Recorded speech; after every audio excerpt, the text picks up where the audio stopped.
ஒரு தவறு செய்தால்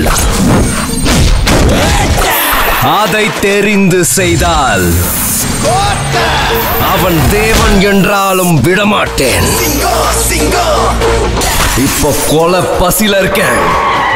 எதிரில எவன் வந்தாலும் ஏறி மிதிச்சுட்டு போயிட்டே இருப்பேன். எல்லாருக்கும் வணக்கம். மேடையில் இருக்கிறவங்க எல்லாருக்கும் வணக்கம். சிங்கம் 1, சிங்கம் 2 இந்த படம் 2 படம் பார்த்துட்டு சும்மா படன்னு பட்டை கிளப்பியிருந்தாங்க. சூர்யான் ஆக்டிங்கை பார்த்துட்டு ஆச்சரியப்பட்டேன். இப்படி பண்ணியிருக்காங்களே என்ன, அவ்வளோ ஃபாஸ்ட்டாக இருந்துச்சு படம். ஆடியன்ஸை வந்து ஒரு செகண்ட் அவங்க சொன்ன மாதிரி திரும்பி பார்க்குற அளவுக்கு அந்த படம் இருந்துச்சு. இப்போ அதே சிங்கம் 3வது படத்தில் அந்த சிங்கம் கூட நானும் உட்காந்து நானும் கூட நடிச்சிருக்கேன். உண்மைக்கு இதை நினச்சி பார்க்கவே இல்லை. ரொம்ப சந்தோஷமாக இருக்குது. இது வந்து ஒரு நடிகனுக்கு கிடைச்ச வாய்ப்பு இல்லை, ஒரு ரசிகனுக்கு கிடைச்ச வாய்ப்பாக அதை நான் நினைக்கிறேன். அதுதான் உண்மை. சூர்யானை வந்து பரீட்சை எழுதி ஃபஸ்ட் மார்க் வாங்கி பாஸ் மார்க் வாங்கி நான் ஃபஸ்ட்டாக வரணும் அப்படின்னு நினைக்கிற ஒரு ஸ்டூடெண்ட்டு மாதிரி. எப்படின்னா தான் நடிக்கிற படம் நல்லா வரணுன்றதுக்காக ஒரு டைரக்டர் எது சொன்னாலும் அதுக்கேற்ற உடம்பை தன்னை வருத்திக்கிட்டு உடம்பை எப்படி வேணாலும் அதுக்கு மாற்றிக்கிட்டு படத்துக்கு கஷ்டப்படுற ஒர்க் பண்ணுற ஒரு நல்ல உழைப்பாளி. டைரக்டர் ஹரி சார் வந்து ஓடிக்கிட்டே இருக்காருன்னா சூர்யானை பறந்துக்கிட்டே இருப்பார்.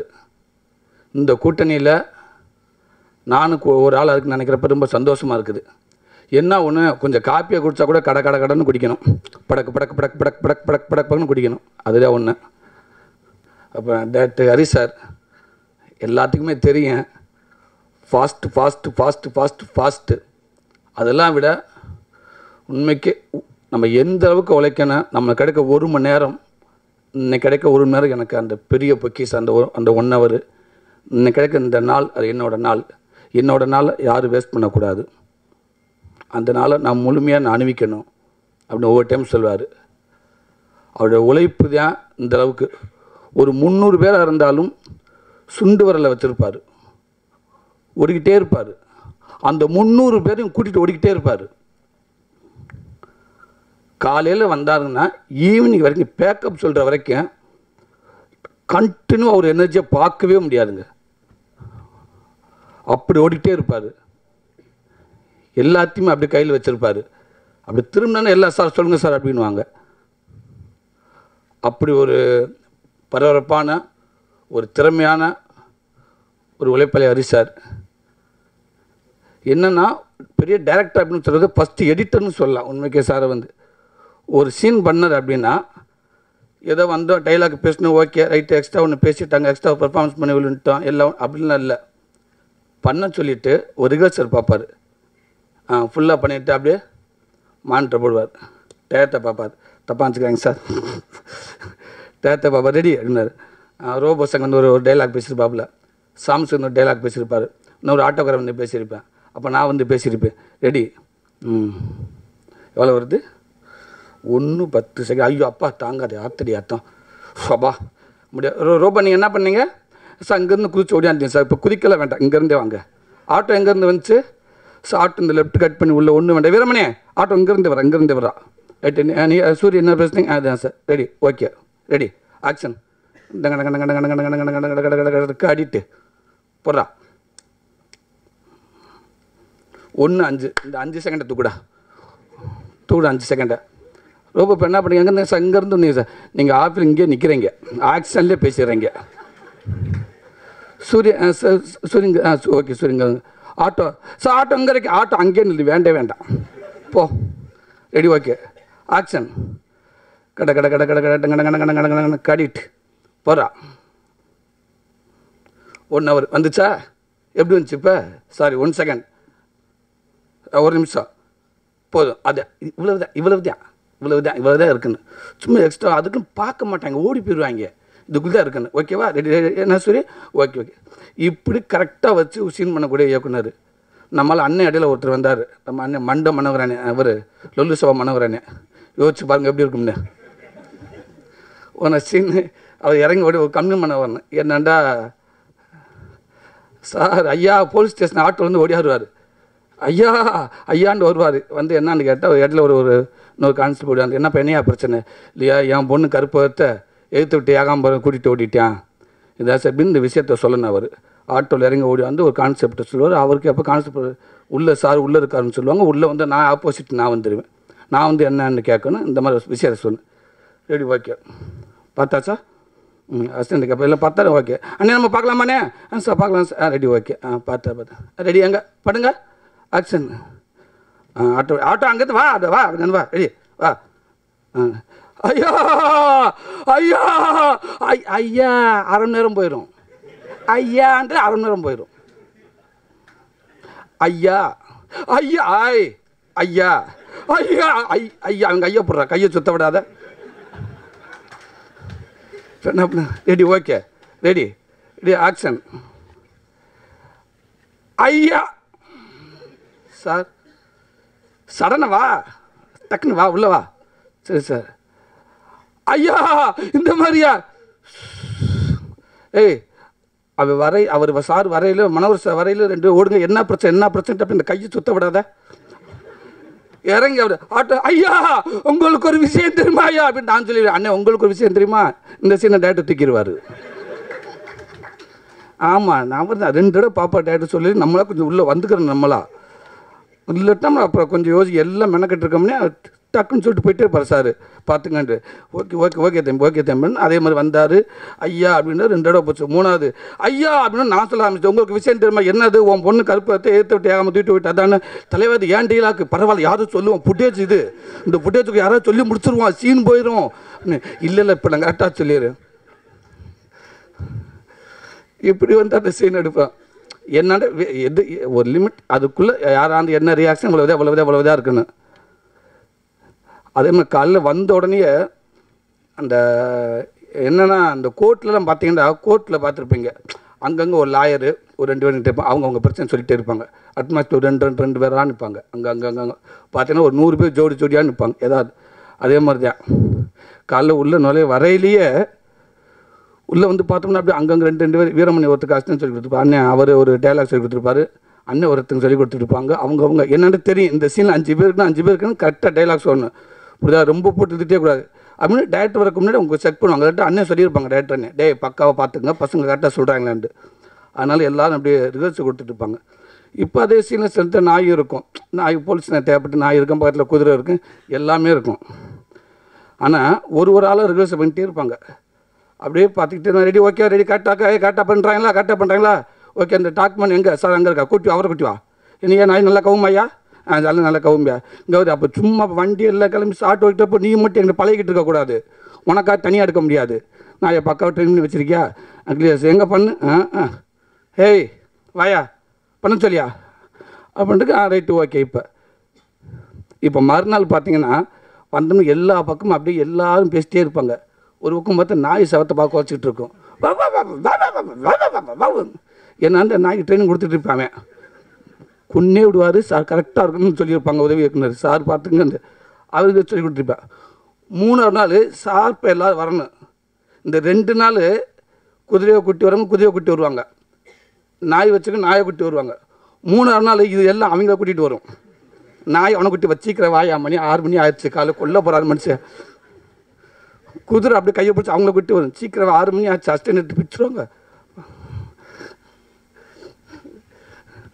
இப்படி ஒரு பரபரன்னு இருக்கும். அடுத்த கேமராமேன் பெரிய அண்ணன் காலையில் வரல என்ன ஷூட்டிங் எதுவும் பிரச்சனை என்ன கேமராத்திட்டு ஓடுறாங்க கேமராத்திட்டு ஓடலைங்க சாப்பிட்டு ஓடிக்கிட்டு இருக்காருன்னுவாங்க. அப்படி பரபரன்னு இருக்கும். ஒரு ஷாட்லாம் வந்து கடல் பீச்சிலேருந்து அப்படியே தண்ணிக்குள்ளேருந்து அப்படி வந்து பீச்சிலேருந்து ஒரு கடல்லேருந்து வரும் கெலிகாம் தானே ஸ்பெல்லிங் கரெக்டாக என்னன்னு தெரியல. ஓகே ஒரு கேம் அது வந்துச்சு தண்ணிக்குள்ளேருந்து வரும் பீச்சை தாண்டி வரும் ரோட்டில் ஒரு 50 கார் போகும் ஜீப் போகும் போலீஸ் அதுக்கு பின்னாடி போவாங்க.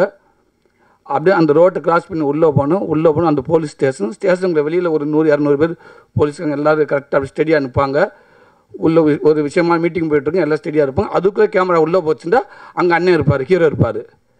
இப்படி இந்த ஷாட்டு அப்படி பிளான் பண்ணாங்க பாருங்கள். உண்மைக்கே அதில் நாங்கள் ஒரு காரில் போயிட்டு வந்தோம். அவ்வளோ ஒரு கஷ்டம், பல பக்கம் கேமரா வச்சு எடுத்துகிட்டு இருக்காங்க. ரொம்ப கஷ்டமான செட்டு. ஆனால் அவ்வளோ விஷயத்தையும் உண்மைக்கு டைரக்டர் அண்ணன் நாங்கள் வண்டிக்குள்ளே உட்காந்துருப்போம். சூர்யா நாங்கள் கூட போய் அண்ணன் கூட தான் அந்த வண்டியில் இருந்தேன். மனுஷன் அப்படி ஆக்ஷன் சொல்லிட்டா அத்தனை பேர்த்துக்கு ஒரே வாக்கி டாக்கியில் சத்தியமாக சொல்லி 50 பேர் உதவி இயக்குனர் இருந்தால் சில நேரத்தில் மிஸ் ஆயிரும். அவ்வளோ பேர் சாரு கிடச்ச உதவி இயக்குனர் உண்மைக்கு பெரிய விஷயம். அத்தனை பேர் அப்படி இருந்தாங்க. ஒரு வாக்கி டாக்கில் ரெடி கிளம்பி ரெடி ஆக்ஷன் அப்படின்னு அந்த காரு போகும், அந்த கேமராவுக்கு ஆக்ஷன் கரெக்டாக, அந்த கார் ஆக்ஷன் எல்லாம் கரெக்டாக ஒன்று மிஸ் ஆனால் இதாகிடும். திருப்பி பெரிய ஷாட் அது போயிட்டு கரெக்டாக சார் அதில் சொல்வார், டாய் ஒயிட் கார் 57-32 சார் அப்படி ஒரு லைட்டாக ஸ்லோப்பா அவையாரா 70-65 முன்னாடி போ சார், ஹீரோ வர காரை லைட் அப்படி ஃபாலோ பண்ணுங்கள். போயிட்டியா? ஓகே போலீஸ்கார அப்படி ஸ்லோவா, சும்மா கொஞ்சம் வேகமாக போ. இப்படி இவ்வளோ விஷயம் இங்கே ஒருத்தர் மட்டும்தான் இவ்வளோ கரெக்டாக ஆப்ரேட் பண்ண வாய்ப்பே இல்லைங்க. அதில் அவ்வளோ பற்றி கரெக்டாக நம்ம ஏதோ ஒரு 20 கார் கிராஸ் பண்ணி போகணும்னு நினச்சிருப்பான். அந்த 20 கார் போல் ஒரு காரை கரெக்டாக டேரக்டர் சார் நம்பர் சொல்லுவாங்க. அவனை மெதுவாக போக சொல்லி ஏன் ஃபாஸ்ட்டாக போகிறேன், அதுக்கு ஏற்ற கேமராமேன் பிரியன். இவங்க 2 பேர் உண்மையாக சார், இன்னும் நீங்கள் நிறையா படம் சார் நீங்கள் 2 பேரே பண்ணணும்னு ஆசைப்படுறீங்க சார். அடுத்து music director sir Hari ஜெயரா sir. Sir படத்துக்கு தான் நான் ஃபஸ்ட்டு படம் நினைக்கிறேன் சார் நடிக்கிறது. உண்மைக்கு சார் உங்கள் இப்போ ஹரி சாருக்கு மட்டும் நீங்கள் மியூசிக் பண்ணுறப்ப எனக்கு தோணுது, எனக்கு தெரிஞ்சு உங்கள்கிட்ட ஒர்க் பண்ணுற அத்தனை பேத்துக்குமே வேலை இருக்குன்னு நினைக்கிறேன் சார். இல்லை என்னென்னா சில பேர்த்தில் சில படத்துக்கு ஒரு இன்ஸ்ட்ருமெண்ட் தேவை இருக்காது, இந்த இன்ஸ்ட்ருமெண்ட் யூஸ் பண்ணுவாங்க, இந்த இன்ஸ்ட்ருமெண்ட் இந்த படத்துக்கு தேவை இருக்காது, இந்த இன்ஸ்ட்ருமெண்ட் தேவை இருக்காது.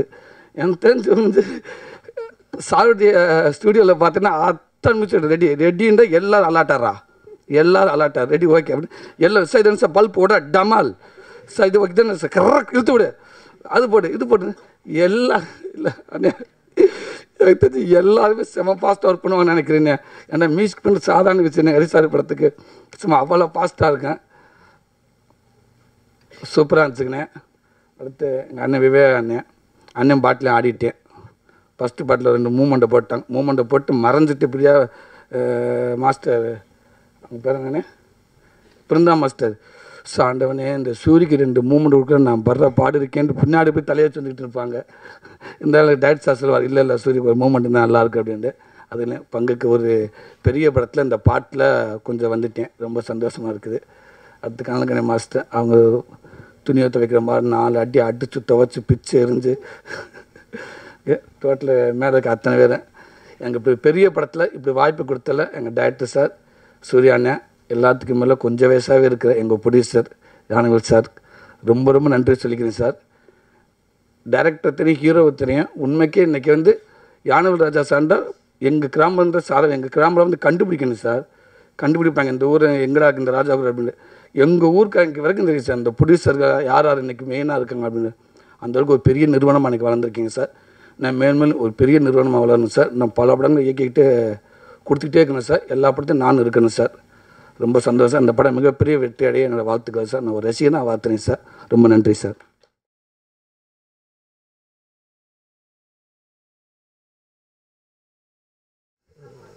அதுக்கு நான் பச்சா நான் அந்த விளையாட்டுக்கு நான் வரவே இல்லை. அதில் எனக்கு பெரிய நம்பிக்கையும் இல்லை, அது என்னோட துறையும் இல்லை. அது எந்த சார்ந்து அது சொல்கிறாங்க அப்படிங்கிறது எனக்கு தெரியல. பட்டு சொல்கிறாங்கன்னா சும்மா மேடைக்காக விளம்பரத்துக்காக அவங்க பயன்படுத்தல, அது எதுக்காக சொல்கிறாங்க அப்படிங்கிறது தெரியல. அது கொஞ்சம் சரியாக விளக்கிட்டிங்கன்னா நல்லா இருக்குங்க. இதை நான் பேசுனதுக்கு வீட்டில் போய் உழுகுன்னு நினச்சேன், இங்கேயே வாங்கி கொடுக்கறதுக்கு வேலையை பார்க்குறீங்க பாரு. ஆனால் வியாபாரம் உண்மையே சொன்னேன், வேற எதுவும் இல்லை. இதில் அவங்கள தாண்டி இல்லை நீங்கள் எம்ஜிஆரை விட்டுட்டீங்க, எம்ஜிஆரை தாண்டிட்டாரான்னு கேட்காம விட்டீங்க. என்னண்ணே இது அநியாயமாக இருக்குது. அப்படி கம்பேரிசன் பண்ணக்கூடாதுண்ணே, அது காயப்படுத்தும். அந்த மாதிரி கிடையாது. இது இந்த சபையில் குறிப்பில் இருந்தே இதை நீக்கிடுங்க. அண்ணன் கேட்ட கேள்வியை. நன்றி. உங்களுக்கு தெரியாதா நான் என்ன பேசுகிறேன்னு? என் வாயால் தான் சொல்லி கேட்கணுமா உங்களுக்கு? நீங்கள் ஏன் சொல்ல மாட்டேங்கிறீங்க? உங்கள் டியூட்டி இல்லை அது. நியூஸ் பேப்பர்காரங்கள்லாம் உணரணும். நீங்கள் எழுதிட்டு இருக்கிறது சரித்திரம். நிஜமாவே தமிழை பிடிச்சி ஏறு தழுவியவன் நான். அவங்களுக்கு ஒன்றும் சொல்ல வேண்டாம், அவங்களுக்கு தெரியும். மூளையில் கோளாறு இருக்கும்போது முதுகெலும்பா முக்கியப்பா. மூளையிலேயே கோளாறு இருக்கு, லூஸாட்டம் அலைஞ்சிட்டு இருக்கோம் நம்ம எல்லாம். இத்தனை விஷயத்துக்கு அப்புறமும் நின்று பண்ணுறாங்க.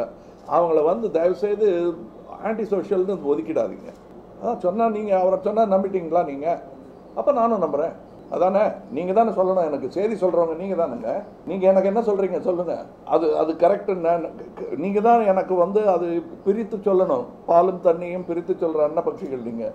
இப்படி தீய சக்தி அப்படின்னா கெட்ட பத்திரிக்காரன் இப்படி கை காட்டக்கூடாது. எனக்கு இன்னார பிடிக்கல, இவர் தாங்க அவர் எனக்கு பிடிக்கல, அவர் தப்பாக எழுதுறாருங்கன்னு அப்படி காட்டணுமே தவிர மொத்தமாக இப்படி கை காட்டி சொல்லக்கூடாது. மொத்தமாக நடிகர்கள் எல்லாம் மோசம்னு சொல்லக்கூடாது. உங்கள் சித்தப்பா ஒருத்தர் இருந்தார் அந்த ட்ரெயின்லன்னு சொல்லி பாருங்கள், கணக்கெல்லாம் மாறிடும். 2 பேர் செத்தான்னா கூட அதில் என் சித்தப்பா இருக்கக்கூடாதுன்னு பயப்படுவான். 10 பேருக்கு மிரட்டுறீங்க. ஆனால் 10,000 மாடு கொண்டு மாதம் எக்ஸ்போர்ட் பண்ணலாங்கிறாங்க. என்னென்னா அது சாப்பிட்றதுக்கு அது தர்மம் பரவாயில்லைங்கிறாங்க.